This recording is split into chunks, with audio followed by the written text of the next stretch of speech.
William Afton woke up, which to him was extremely unlikely, considering the fact that mere moments before, he had been trying to force his way out of a ventilation shaft, trapped inside a malfunctioning, spring-locked suit, while all around him, behind him, in front of him, was fire, threatening to burn everything down.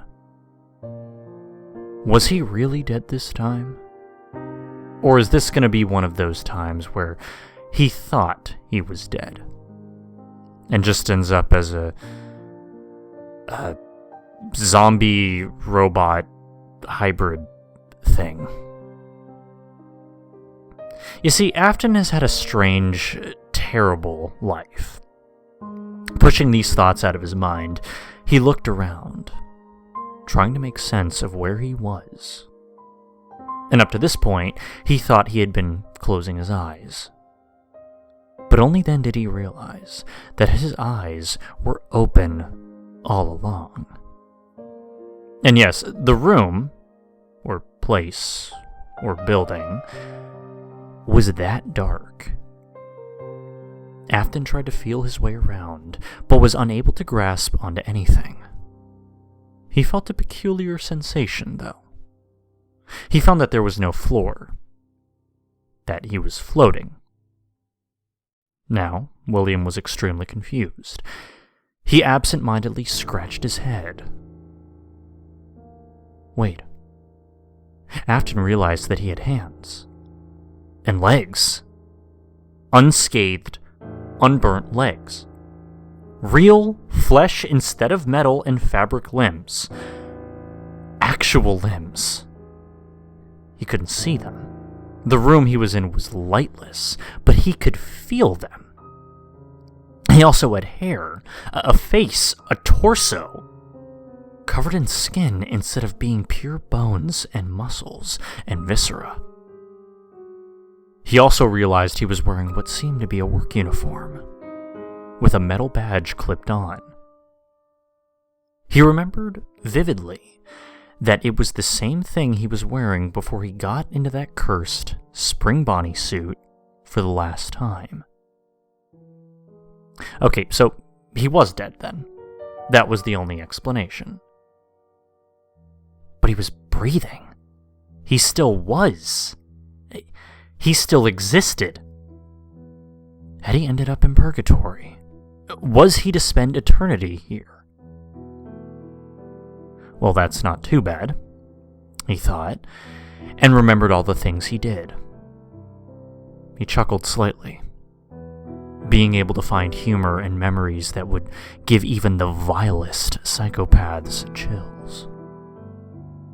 His chuckles soon turned into giggles, then full-blown laughter, booming laughter, echoing thousands of time in the vast nothingness of the void.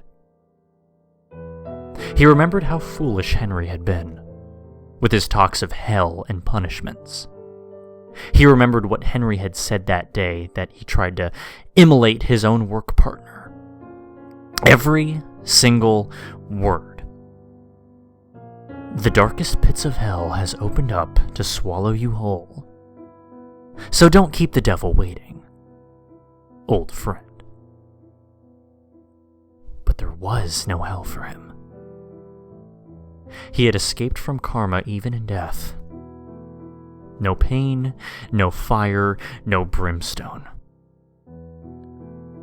Henry had killed himself for nothing. And this greatly amused William Afton. And he kept laughing. Now he was wheezing and clutching his stomach and gasping for breath even, but he laughed on. And on and on and on. He laughed for what seemed to be days, but could possibly be seconds, when something made him stop. A burst of light, a miniature supernova, an explosion which lit the void up, revealing the violent shade of his uniform. It ended with a fist blue and yellow smoke came out from every direction. And from the center, something small and heavy dropped into his hand. It was a small box. By now, the small explosion had ended, leaving everything pitch black again. But he could feel small engravings and patterns on the box, which he presumed to be made out of some kind of metal. He felt his way around the box, and on its front side, he found what seemed to be words engraved in the center. 2 words. William's Judgment. Utterly bewildered at this point, Afton felt his way for the opening of the box. He found what appeared to be a handle protruding from the top, and pulled on it. Light filled the void. His eyes, after spending so long in the dark, was watering from the pain. Soon his eyes stopped hurting, but the light did not fade. Afton continued to squint when he heard something. A deep, booming voice, coming from every direction, was talking to him. It was crisp, and there seemed to be a slight tone of humor in its voice. "Hello, Mr. William Afton." Then, just as suddenly as it appeared, the light faded. Afton found himself surrounded by clouds. Above was blue sky, but below him was also blue sky. He looked up and found that in front of him was a man wearing a pristine white suit and tie, and a pair of glasses, who seemed to be walking on the clouds themselves. He was elderly and had striking blue eyes, the same shade as the sky, and hair as wispy as the clouds. Strangely enough, he was also looking at what looked to be an iPad, as if reading something. "God?" asked William. "Okay, so, about that eternal punishment thing." But God merely shushed him. "Yes, I've read your file. Serial child murderer, designer of various robots specializing in the capture and murder of children's, one of whose victim is your own daughter. Many attempted murders even after you, quote-unquote, died the first time," God said, his voice devoid of any hate, but just pure judgment. "I think we both know where this is going, don't we, Mr. Afton?" God concluded with a slight grin. Afton stammered, Well, yes. I'm going to hell. Right? Well, naturally, you committed several first-degree murders, so... Yes. Sorry, Afton. But if it's any comfort, it's been specially designed to suit you. I also think that you would be delighted to know that no punishment is eternal, Mr. Afton.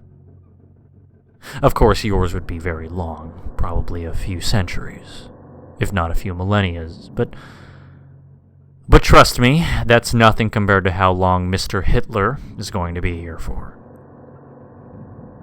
I'm going to be in hell for centuries? William shouted. Or more, but if you want to get it over quick, then you'd better get started with your punishment early. The earlier the better, I suppose.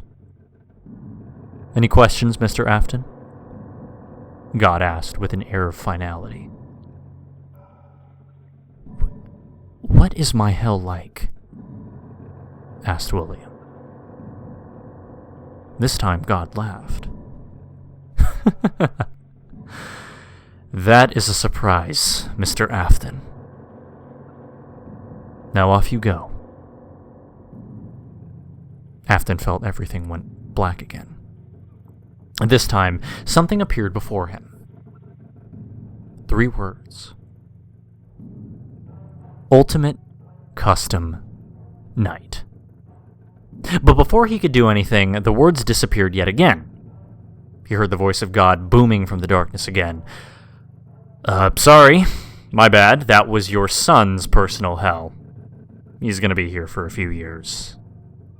But, anyway, here's your personal hell. The right one, this time. A different set of words appeared before him. And then an image. An image that strikes fear into the hearts of even the likes of William Afton. Afton shrieked upon the reveal. Ultimate Punishment Night. And just to be clear, you can't adjust difficulty for Ultimate Punishment Night.